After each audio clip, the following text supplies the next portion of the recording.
number one feeling that we feel when our life begins to change or we begin to have feedback from our environment that what we're doing inside of us is producing an effect outside of us. The most common emotion that we feel is a love for life, a joy for existence, grateful, a real deep sense of gratitude. Now think about the emotional signature of gratitude. The emotional signature of gratitude means that something has already happened. When you receive something, or when you're given something, or you are in the process of receiving or have received it, you give thanks. So the moment you start feeling this emotion of appreciation and thankfulness, you will automatically say thank you, which means I've just received something. I'm acknowledging that I'm receiving it from you. So most people live their lives waiting for something outside of them to change how they feel inside of them. They're waiting for their new relationship.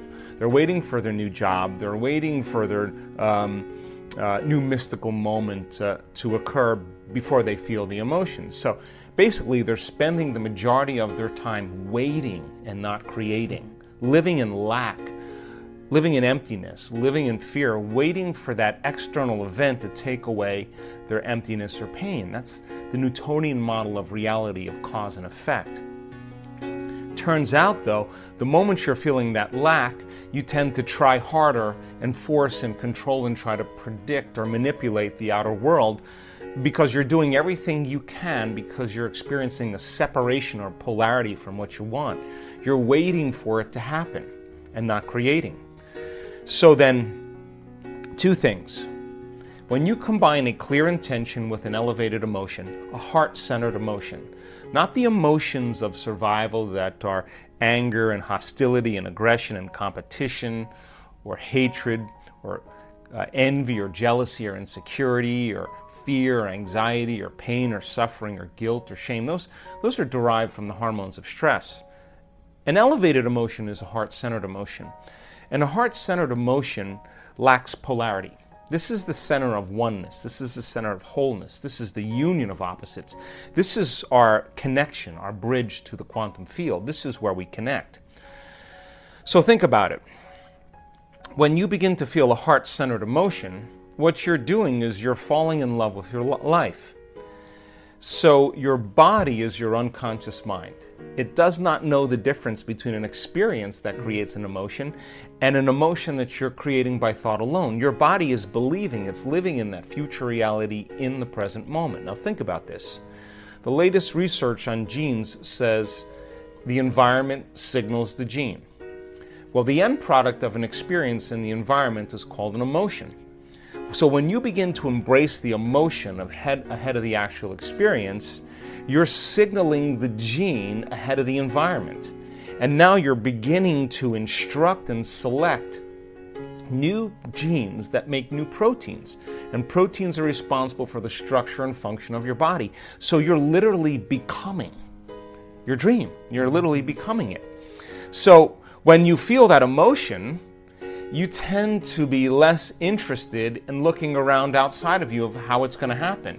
If you're walking around conditioning your body every day to feel that emotion, that you're in love with yourself and you're in love with life and you're worthy to receive and you're open and you're inspired and you're optimistic and you're enthusiastic and you're feeling that emotion, you feel like your future has already happened. So you're less likely to feel lack or separation. Now think about this. Point number 2. Once energy makes it to this center and you feel gratitude, that center begins to produce a measurable magnetic field. That's a frequency, that's energy, and all frequency carries information. So now you can lay the thought of your new relationship on that frequency, and now you're broadcasting a whole new electromagnetic signature into the field. So then the longer you're conscious of that energy, the more you're calling your future to you. When this center is opened up, you're connected to the quantum field. So now you don't have to go anywhere to get it, to try to force it or control it or predict it. In fact, you're the magnet. You're collapsing time and space, and the event is being drawn to you, and it comes in synchronicities and serendipities and coincidences, opportunities. Now, the antithesis is also true.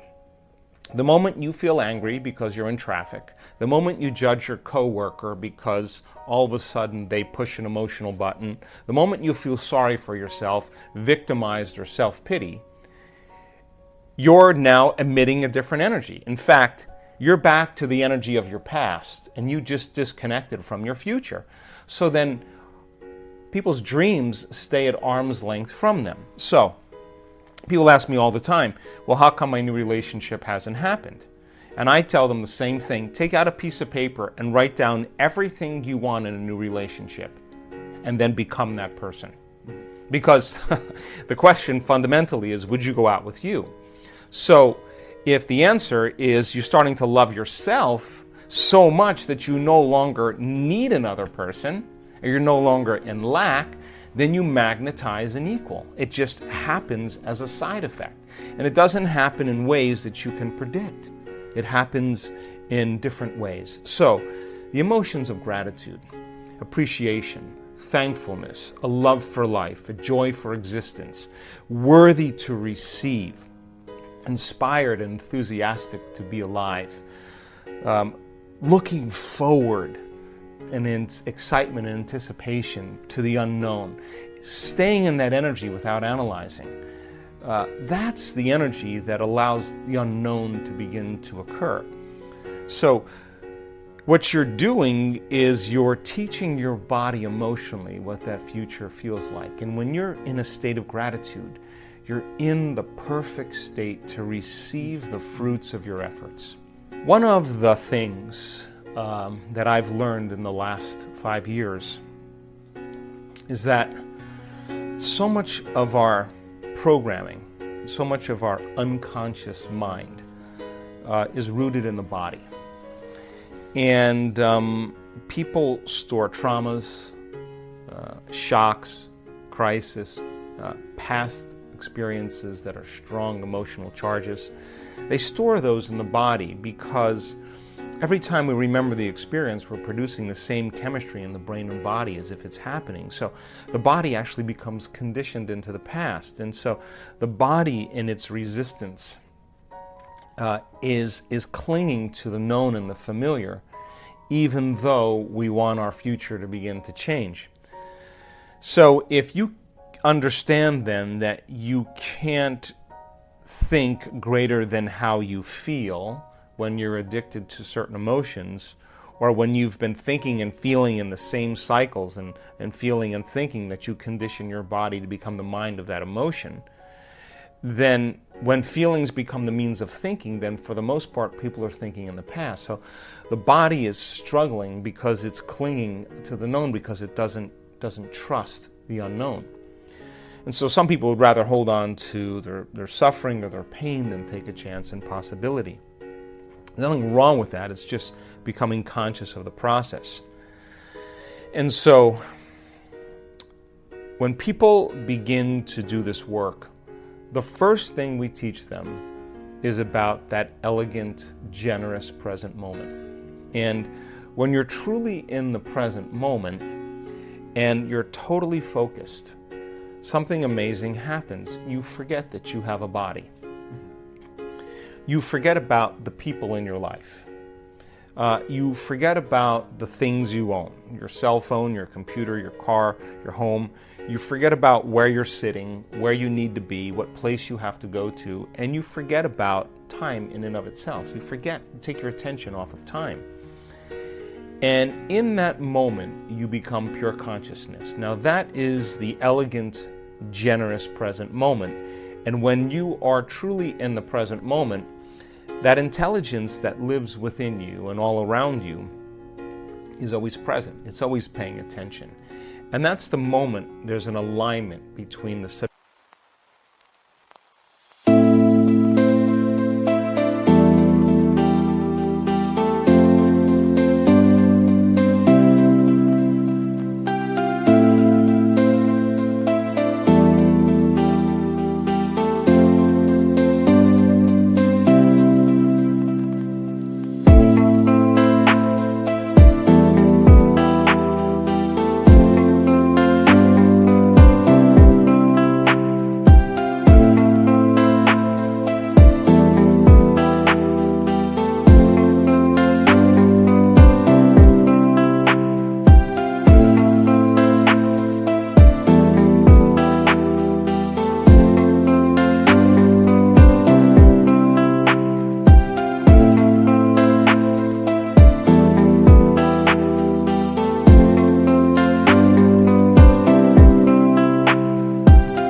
objective consciousness that's free-willed and the objective consciousness of the quantum field.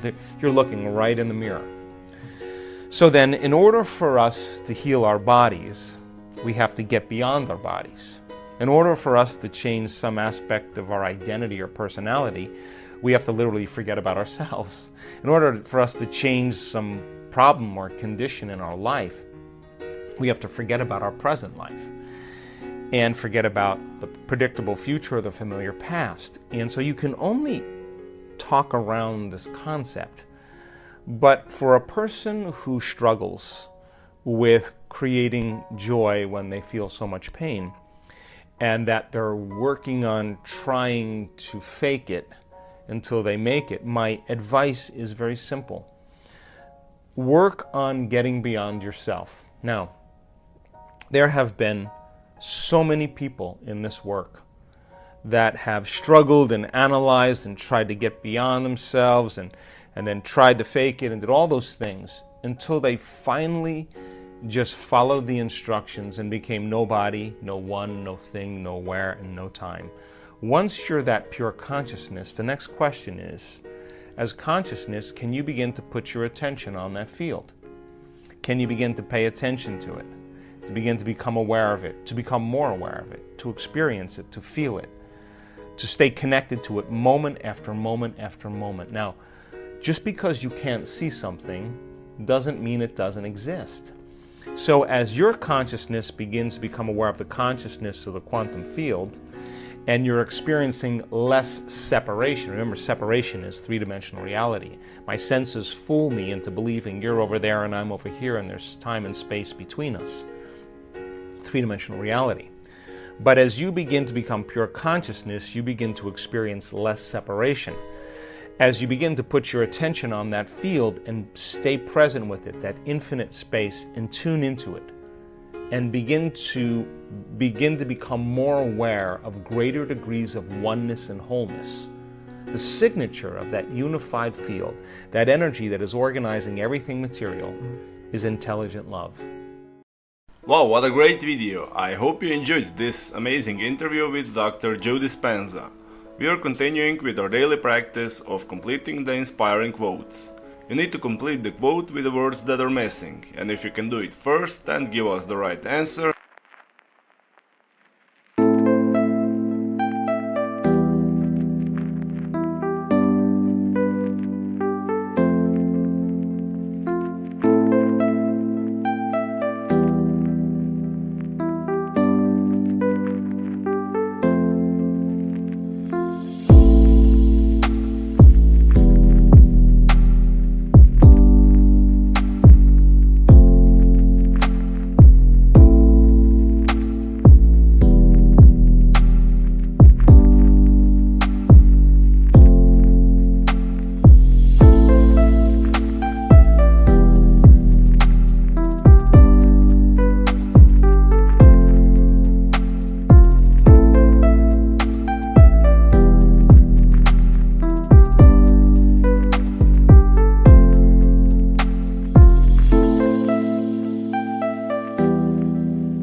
you're the daily winner. In the previous video we were looking for 2 words of Joe Dispenza's quote. The quote goes like this: nerve cells that fire together, and the correct answer is wire together. So, nerve cells that fire together, wire together. Congratulations to everyone with the correct answer. We only had few wrong answers. Since I know you love Joe Dispenza, today's quote is also from Joe Dispenza. We are looking for 2 words. So the quote goes like this: when you get uncomfortable in the place of the unknown, that's where the... Write your answers in the comments below the video and tell me if you love this video and our new way of ending the videos. If you like this video, give your thumbs up and share it with your friends. Help me make this video more popular by sharing it. Even if you're not sure what the correct answer is, try and guess. The first one with the correct answer is the winner. So don't forget to subscribe and hit that bell button and don't miss any of the new videos and new challenges. If you really like what we do here and want to support us, you can join our channel and our community for a symbolic fee and gain many other additional features. You can do that by clicking the join button next to the subscribe button, or you can click on the link in the description of this video. Stay good and have a great day.